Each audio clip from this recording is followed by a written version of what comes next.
10. Golden toads.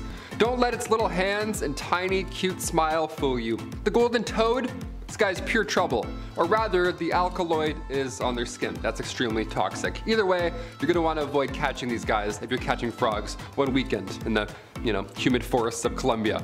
Otherwise, the batrachotoxin will interfere with your sodium ion levels in your nerves, resulting in your heart ultimately failing. Yeah, you thought you caught a toad. Meanwhile, you caught death right there in the palm of your hands.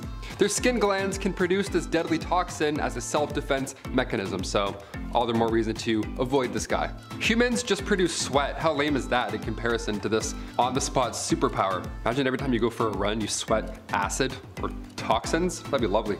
Number 9, the giant Japanese hornet. Measuring 2 to 3 inches, that's like a small drone, that is horrible. This hornet carries a toxin that often leads to paralysis, kidney failure, and sometimes even death. And it's not a quick one either. That's the worst part here. It's gonna take a while. If you're in Asia for a vacation, keep your heads up, honestly. I mean, you're gonna see them coming because they're massive and disgusting, but look extra hard, you know what I mean? Remember when those hornets were a big scare back during the 2020 scare? On the news, they're like, hey, you're worried about this, but check this out. Killer hornets. They also might be a thing. Stay tuned. I'm glad that went away. Number 8, box jellyfish. Let's go under the sea for this one, shall we? We talked about blue ring octopus, octopi, whatever, in part 1. These box jellyfish here, also not wise to touch. I would recommend staying far away. Australian box jellyfish have plenty of venom. It's super deadly, as all these are. I don't have to mention that, I guess. These are aliens, really. Jellyfish look so alien underwater. They're practically transparent in the ocean, and its tentacles can sting you with its, millions of nematocysts. Peeing on your leg also won't solve this problem, sadly. I know, you probably got excited. You're like, can I just, No, you can't. Australian boxfish carries toxins that cause extreme pain, paralysis, delirium, cardiac arrest, and even, death. All within 5 minutes. Yeah, you wouldn't even be able to get your goggles off, and then that's it. It's game over. One jellyfish has enough venom to kill 60 adults, so unless there's 61 of you going swimming, I'd avoid this. Number 7, cone snail. From a big underwater creature to a small underwater creature. Equally as deadly. Let's do it. I'm never underestimating a snail ever again. I mean, yeah, they're slow. Yes, they're squishy. And yeah, sometimes they're also extremely venomous. Cone snails use hollow teeth called radulae that are sharp enough to penetrate a wetsuit. So unless you're rocking knight's armor, going for a late night dip, you're gonna lose this deep sea tussle. The venom in just one of these mollusks is enough to kill 20 adults. I saw these little guys on planet Earth or something like that. It was so bizarre. Caught me right off guard too. So calm, and then all of a sudden. Number 6, the Brazilian wandering spider. Oh God, here we go. This one's a bit different, but I had to throw it in for our halfway point here, because it's kinda, dare I say, fun in a scientific way. The Brazilian wandering spider has a bite that can give its victim that lasts for hours. Believe it or not, that's a real fact. This animal is also dangerous. Its bite, of course, will hurt. You'll be sweating. Blood pressure will increase, hence, that side effect. They're more commonly known as banana spiders. So I guess I can't eat bananas anymore. There that goes. These little guys have been listed as the world's most venomous spiders in a handful of years in the Guinness Book of World Records. And they hide in funnel webs. It's terrifying. It just looks bad. If its name didn't already tip you off, they can be found in Brazil. And there's 8 different kinds of wandering spiders. And my advice, personally, avoid them all. How does that sound? Sound pretty good? There you go.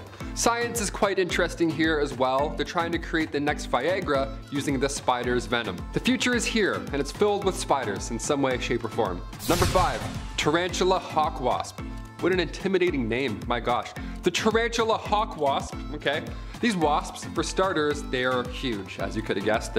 Again, they look like drones just flying in to take you away. They have bright orange wings, long legs, their bodies reach about 2 inches long, which is horrible as well. They're found all over the world except Europe, so if you live there, nice, must be nice, enjoy it. Enjoy stone wobbly roads and the lack of these bugs, there you go. They love the Grand Canyon the most because it's densely populated with tarantulas. That's a horrible fact, there you go. It has one of the worst stings on the planet. Its pain was described as instantly debilitating. Bullet ant stings can last 24 hours, but these ones only last 5 minutes. Sounds like a better alternate, but these wasps are ranked on the highest in the pain index. Would you rather have an unimaginable pain for 5 minutes or just, plain old awful pain for 24 hours? Which one? Comment down below. Me personally, I would do the 5 minutes. Get it done. Because you know what? Either way, I'm probably gonna faint, right? Let's get it over faster. Number 4, blister beetles. This one sounds great. Wonder what he does. The blister beetle is chock full of cantharidin, also seen in the Spanish fly. So if you see any of these two, they're doing a heist. Get out of there. Back in the day, medical experts would actually use cantharidin to induce blisters. That was a common remedy. Just, hey, here's a blister. Hope you feel better. Let's see. These little bugs have this poison inside of them. Blister beetles are tiny and they often sport this metallic, beautiful green or blue wing cover. They look like a futuristic beetle. It's awesome. If a bird tries to eat one of these, well, stick around and watch for a bit because that beetle will come right back up and then continue on its little beetle business. On the outside, cantharidin causes a dermatitis reaction. And if you have the misfortune of swallowing one of these, well, like that sad bird in question, it could very well be your last meal. So don't be licking or eating any beetles. Back in the 1800s, people would lick them. Don't do that. Don't lick beetles. We don't lick bugs here on Bumblebee. We just subscribe to them. Ah, he did it. Number 3, black widow. Ooh, we've all heard about this one, but just how bad is her bite? The black widow is not only extremely painful, but it's incredibly toxic, obviously. At first, you may not even feel anything that bizarre. You may think you were bit by a mosquito, something tame. There's slight irritation of the skin at first, nothing too bad. But an hour goes by, much, much worse. You'll be disoriented, dizzy, nauseous, your breathing will become very difficult. Other words that start with the letter D, all because of one little bite.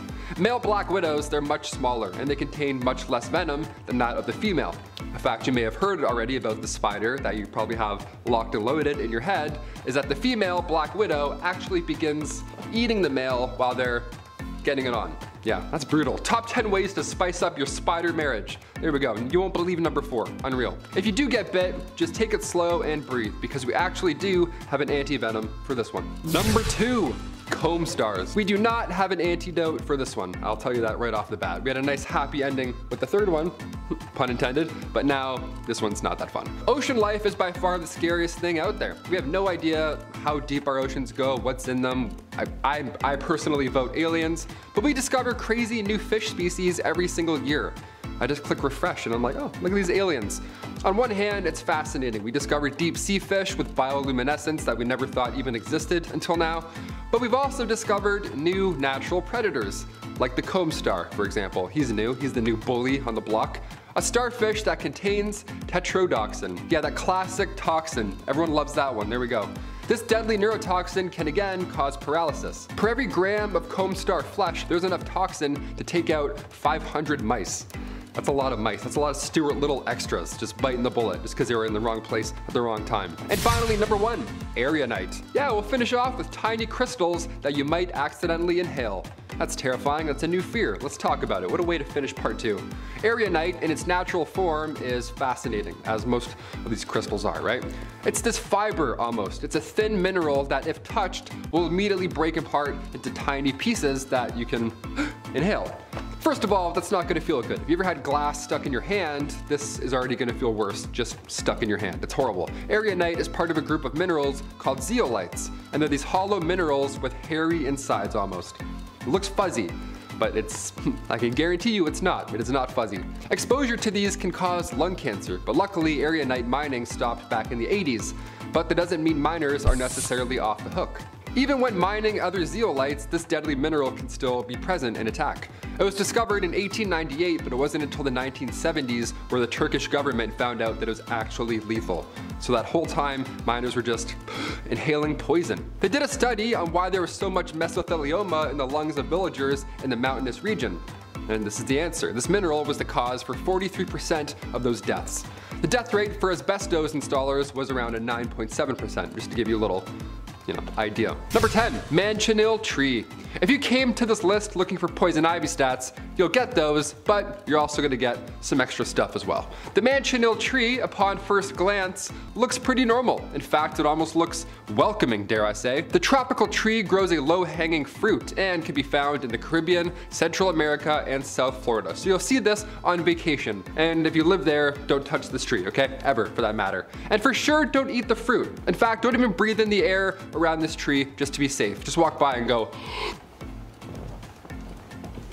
The manchineel tree is referred to as the beach apple, or Na Manzanilla de la Muerte, which translates to little apple of death. So yeah, both apples, both bad apples. The plant is riddled with toxins. Even if you put this apple in your mouth and immediately spat it out, the inside of your mouth and throat will instantly be blistered. It's not a good thing at all. It's gonna really suck. The reason it's so awful is because the tree contains a natural chemical called phorbol, and it's so poisonous that if you were to stand under the tree while it was raining to avoid, frizz or whatever, the water rolling off the tree would actually burn your skin on contact. Yeah, so if you're a tree hugger, skip the manchineel tree. Number 9.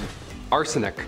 This deadly poison took out George III of England and Napoleon Bonaparte, so double trouble. You've probably heard about arsenic here on B. We've mentioned it a few times, a few tragedies involving such. Arsenic is incredibly toxic in its inorganic form, but arsenic is a natural component in the ground, so it can also cause contaminated water, which leads to arsenic poisoning, which in many cases would lead you to develop skin cancer. Yeah, it's not a good road to travel on. Arsenic has an LD50 around 13 milligrams. For all you science folk out there, I want to go, oh, of course. The Agency for Toxic Substances and Disease Registry has arsenic on its priority list of hazardous substances, so it's no joke. Also, that sentence was horribly hard to say. Exposure to toxic metals is still a common problem that we're facing today, so gotta talk about arsenic whenever we can. Number 8, strychnine. This one's strictly horrible. This next one could have been the reason Alexander the Great met his horrible fate. It's odorless and white. This crystalline powder was once used to treat ailments, back in the day, but they also used to prescribe radiated water back in the day too, so you never really know. It's all pretty bad. Now strychnine is used mainly as a pesticide, so we've evolved. We've gotten a little bit better. We've learned some lessons. This deadly substance naturally comes from a plant called Strychnos nux vomica, commonly found in southern Asia and Australia. Strychnine can take down the strongest of humans, like I said before. It killed Alexander the Great, okay? Now what happens is, after it's inhaled or ingested in any way, shape, or form, the chemical that controls nerve signals gets all messed up. It's like an off switch for your muscles. It's terrible. Your body will immediately start experiencing spasms, leading for your muscles to eventually tire out to a point where you can't even breathe anymore. Your neck and your back will arch uncontrollably. That sounds like the worst thing imaginable. Number 7, poison oak. I met this one last summer. Yeah, while I was running through a trail. My ankles just absolutely got destroyed by this guy, so I had to throw it in. We should all know more. Poison ivy, we know about. We're all good there. Leaves of 3, let it be. It's catchy, we remember that one. Poison oak, on the other hand, is so much worse. These plants produce a harmful oil called urushiol oil, and the rash that follows after you make direct contact is called contact dermatitis. So it sucks. It feels very horrible. Poison ivy is known for its leaves. Each one has 3 tips. We've heard about that. Poison oak, same thing, but it's got fuzz on the underside and it has a lighter top on the thing. So poison oak, a fuzzy bloke. There we go. Now it rhymes. Now you'll remember, and now we're gonna have a great autumn together and not touch any fuzzy leaves. Any fuzzy leaf, don't touch it. Number 6, the cow killer. If you've seen a hairy red and black bug of any kind, don't touch it. There we go, we're learning today. The eastern velvet ant, aka the cow killer, isn't actually an ant, despite what its name thinks. It's actually a wasp. The female is wingless, so that's why we think it's an ant, but don't let that get to your head. She'll still find you. She'll still hunt you down even without wings. Her sting is extremely painful. She doesn't get along well with her own type. That's how bad she is. These cow killers are usually found riding solo rather than nesting with hundreds of others. Here's the most evil thing about this wasp, ant, hairy creature from hell, whatever you want to call it. It's a parasite to bumblebees, which here on Bumblebee we say, nope, we don't like that. Humans are trying to save the bees. Meanwhile, these females are laying eggs in beehives in order for the wasp to be born and then immediately have an all-you-can-eat breakfast. Yeah, they're horrible. They like to plan.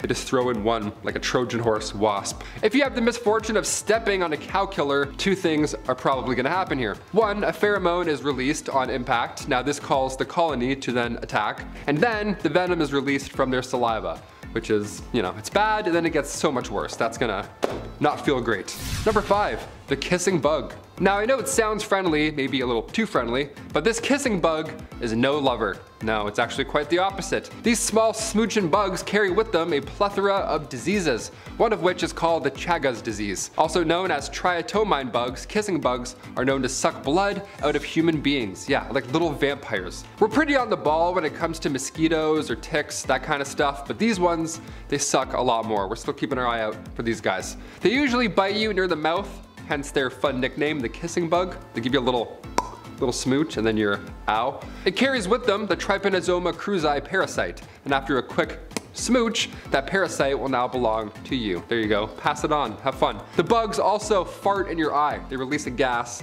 while they do this, so double horrible. We should have named these guys the stink bug after that fact. It's pretty gross. Number 4, yellow boxfish. These guys are a species of boxfish that can be found in the reef throughout the Pacific Ocean and in the Indian Ocean, as well as the southeastern Atlantic Ocean, and to be honest, they're pretty much everywhere. And they aren't necessarily the most poisonous fish on this list, but its method of poisoning you can be a cause for concern, so we have to mention it. When threatened, these guys release their poison, which is called tetrodotoxin, which you now hopefully know about and you'll never forget ever again. The release is less than strategic. There's essentially no aim and they just shoot it out and then they swim away and hope for the best. And more often than not, it works, because any of this belonging to you is horrible. It's kind of hilarious, really. They just spray and then pray, and then they run away. It actually causes a lot of accidental poisonings as well, to both humans and other fish, so they're really hard to study, because, you know, obviously they'll just be like, huh, and then run away.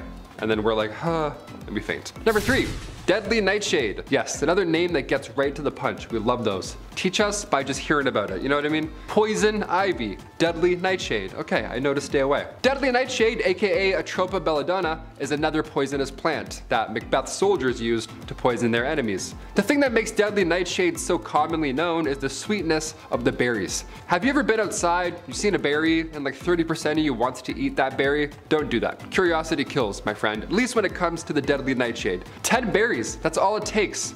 And then you're a goner, that's it. Even a single leaf. The plant can commonly be found in Europe, Asia, and Africa, and it grows purple flowers in groups of 3s, along with those not so lovely purple berries. So anything purple, just let it burple. Number 2, ricin. One of the biggest villains in Breaking Bad. We remember this guy, he's bad. He's a bad mamma jamma. Ricin is a chemical found in the seeds of castor oil plants. Now it looks alarmingly similar to table salt, that's where the real trouble comes in, that's why I'm trying to educate. And also an extremely small amount can kill an adult human being. And they also come from castor beans, but unlike toxic plants, you aren't going to run into any of ricin in the wild. There's more steps that need to be done before you accidentally poison yourself in minutes. Once consumed, ricin enters your cells and then prevents them from making the proteins that they need, subsequently killing you.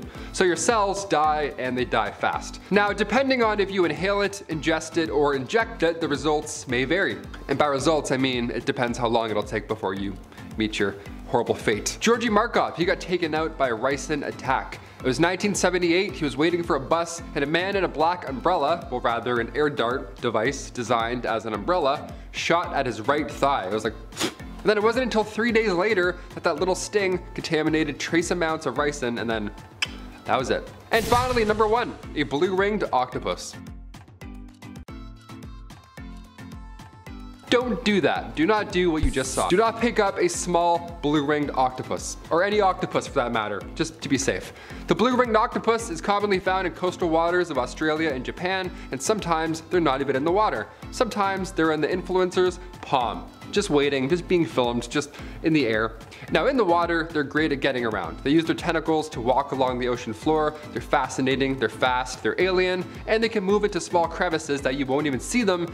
And ideally, that's where you want them to stay. Out of sight, out of mind, and in the ocean, not in the palm of your hand. They're dazzling, but they sure are deadly. The blue-ringed octopus is lethal enough to take out 26 adults. Yeah, they pack quite the punch, even though they're little guys. They're filled with 2 different types of venom. The first can kill their prey, and the other can be used as a defense. Either way, this encounter is bad news, not something you want to experience. They don't get very large, so keep an eye out, Watch for those little crevices. Wear water shoes, don't touch anything, and hit subscribe. Those are the 3 rules you gotta follow right there if you ever wanna explore safely. Number 10, the Bulldog Rat. Right off the bat, I wanna throw up. Of Of course, being way larger than black rats, the Bulldog Rat was thankfully, last seen around 1903. We did it. We just successfully dodged these ones. The same time speedwalking was introduced to the world. Coincidence? Absolutely not. Everyone was avoiding these big hairy That's my theory. They have 2 to 3 centimeters of fat on their backs with short tails and thick hair. There's absolutely nothing holly and or jolly about the Bulldog Rat except for the fact that its home was that of Christmas Island in the Indian Ocean. Yeah, welcome to Christmas Island. It's not what you think.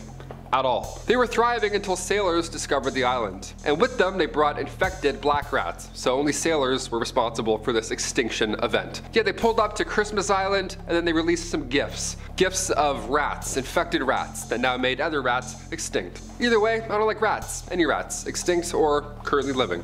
Next, number 9, Helicoprion. Perhaps one of the weirdest looking sea creatures to exist 250 million years ago. Again, yes, we dodged it, thank God. We got a little close, but we narrowly missed it. This looks like a shark, but scientists now know that it was related to chimeras, a fish that separated from the shark family 400 million years ago. Again, dodged those too. This 25-foot long fish was first discovered by Andrei Zarpinsky in Russia back in 1889. He got the name Helicoprion because it translates to spiral saw, hence its horribly disgusting awesome mouth. This guy found teeth fossilized in a spiral formation. He must have thought that he found aliens. He must have been scratching his head for weeks. Paleontologists all agree today that this was not part of a fin. It wasn't a wacky spinal cord either, but rather this coil was teeth. Yeah, teeth coiled up attached to the lower jaw of the fish. And its grasp was the same power roughly to that of a crocodile. So you can put 2 and 2 together and now not sleep. Just like me. Number 8, dire wolves. In height of that new Game of Thrones show coming out, can't wait, here we go. Let's talk about some Westeros animals, because these ones were real. Dire wolves. About 10,000 years ago, dire wolves were still a thing. We could have owned these as pets. Would have been so scary, but I would have liked it. Canis dirus comes in at around the same size as a gray wolf, so it's not a mega wolf with 3 heads or anything insane, but it did weigh a lot more, because it was eating a lot more, yeah. Their jaws were much stronger, so crushing animal bones wasn't a problem. And they would actually hunt down and eat horses. Yeah, how terrifying is that? If I saw that, I would cry so much. After studying their teeth, that was their go-to snack, turns out. Nice. Currently, if you're in the market for seeing 400 dire wolf skulls, head to the Page Museum in Southern California. Yeah, they found hundreds of thousands of skulls in the tar pits. Imagine that. Oh, what is this? Thousands of skulls. Damn, thought it was treasure. Number 7, the devil frog. Catching frogs is a great way to pass the time as a kid, or as an adult who's just, you know, doing his own thing at the cottage. But 68 million years ago, if you saw a frog, you would have to run away immediately. It was bad news, especially if it was the devil frog. The devil frog would leave you without a nose. Yeah, it was got a big chomp. Hear that?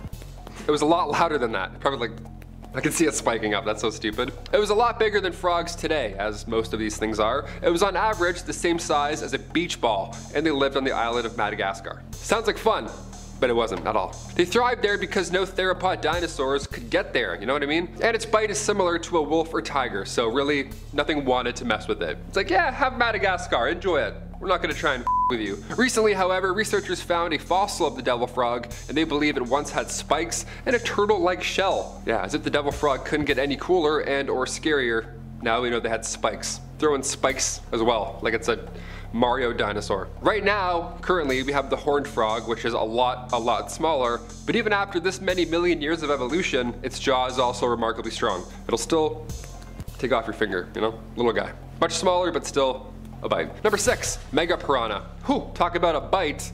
Here we go. Mega Piranha sounds like a Marvel Comics villain from the 70s. Is this real? Please tell me these weren't real. Growing up, I thought piranhas would be way more of an issue, to be honest. I haven't ran into any of those, and I'm not complaining. That sounds terrifying. Mega Piranhas, back in the day, for starters, they were much bigger than today's piranhas. They came in at about 1 meter long. They ruled the waters surrounding Argentina, so 6 million years ago, you know, you wouldn't be taking any late night skinny dips, that's for sure. Its bite force was 50 times its own weight, which is scary for a 30-pound fish. Yeah, all that math, it's a little jarring, isn't it? Its bite can out-chomp Megalodon, who I may or may not mention in a little bit. Even today, the word piranha instills fear. Our modern day black piranha weighs 2 pounds, but its razor-sharp teeth and its bite force is still so deadly. Also, they've made way too many piranha movies. They gotta stop. Piranha 3D, 4DX, Piranha, moving chairs, mist. I don't know. They're doing way too much movie theaters.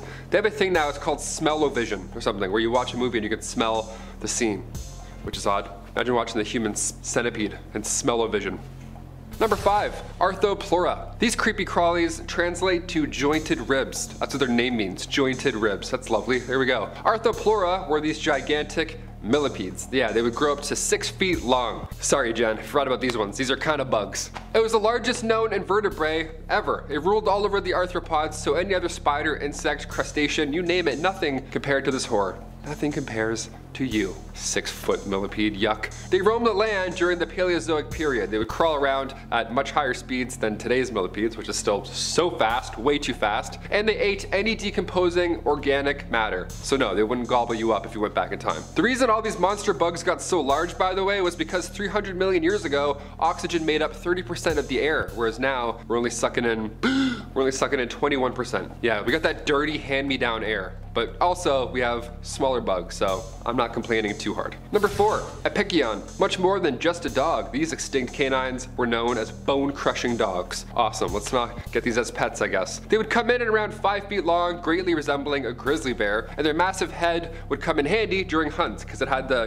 head size of a lion, and its jaw certainly played the part as well. No problem hunting, very fast. Lions, tigers, and bears all rolled up into one furry 300-pound sack of holy shit. It was made to crush, literally. Its 4th premolar was enlarged, just like some hyenas, just like bears. This thing too lived in what's now North America. They went extinct about 6 million years ago, which is pretty recent considering the other scary fossils on this list. Could you imagine camping and all of a sudden this thing comes in? Sorry, runs in? Or sprints in? I don't know, I'm out of here. Number 3, Thylacosmolus. Sounds like a Harry Potter spell, I love it. Marsupials, millions of years ago, they were a little bit weirder than our marsupials today, although they're still odd. They have the weird, scary face. Thylacosmolus, first of all, way better name than opossum. We should have kept that name, if anything. These guys back then looked like saber-toothed tigers, but it's really just a cousin to marsupials today. Its name translates to terrible pouched knife, awesome nickname, and it used to live in what's now South America. Elmer Riggs discovered the remains of such a beast in the 1920s, but only recently we have now figured out it wasn't related to a cat. Although, looking at it, you're like, I don't know, it looks a little similar. Its teeth are intimidating, don't get me wrong, but this was just a big ass marsupial. And it's an apossum, or an opossum, or bee-possum, I don't know, I've lost count. Number 2, Therizanosaurus. There is no Saurus, not anymore, thankfully. No, they've been dead for 75 million years, for sure gone. We love that, here we go. There is no Saurus anymore. That sounds weird to say. They were also known in history as the reaping lizard, and it was first discovered in 1948. And these guys could grow up to 10 meters long, and they weighed about 5 tons. So yeah, like the lizard from Spider-Man, you're pretty much f***ed if you run into these. But the feature that stands out the most on this long neck raptor-looking dinosaur is its massive claws. This thing's got baseball mitts for hands. It's like Freddy Krueger. These hands are way too big for that body. It's like a sports fan just ready to catch a foul ball. This is where the Greeks got the name from. Therizo means to reap or to cut off. This was the Freddy Krueger of animals. And thankfully its choice of meals was always a salad. No, it didn't shred up any animals unless it had to in self-defense. So leave this guy alone. The first fossil was discovered in the late 1940s from a Soviet Mongolian fossil expedition, and they found the claws first, and for 10 years they had no idea what this belonged to. Just terrified people in a lab for 10 years straight. It wasn't until the early 50s until they found more bones, and then eventually all the pieces of the puzzle started to fit, and they realized it wasn't a turtle. Yeah, that was their first guess, just a big old turtle. Could you imagine that in the water? No fucking way. And finally, number 1, Megalodon. Yeah, speaking of water, and holy shit, yeah, this thing was very real. Louis Agassiz first discovered the Megalodon Shark back in 1843. Wasn't alive though, but still scary. He was a Swiss-born American naturalist and geologist. He discovered some amazing details about glacier activity and extinct fish. He is brilliant in history. But one of those extinct fish just happened to be the tooth shark, aka the Megalodon. It lived everywhere in the world but Antarctica, really. This thing ruled our planet. It favored warm oceans, but similar to a great white, it generates heat when it moves, so it can survive most places. Yeah, not great for us, it's swimming in the water. The largest recorded Megalodon came in at 59 feet, about the same length as a bowling alley. So if this thing were alive today, there's no chance Jason Statham could take it. No, it's gonna take at least 3 Jason Stathams, at least. Its 7-foot wide jaws had plenty of trunk space for a swimmer, and its 5 rows of razor-sharp teeth ensured said swimmer didn't get out. So I'm glad they're all dead. In a nice way, I don't know, it sounds kind of horrible to say.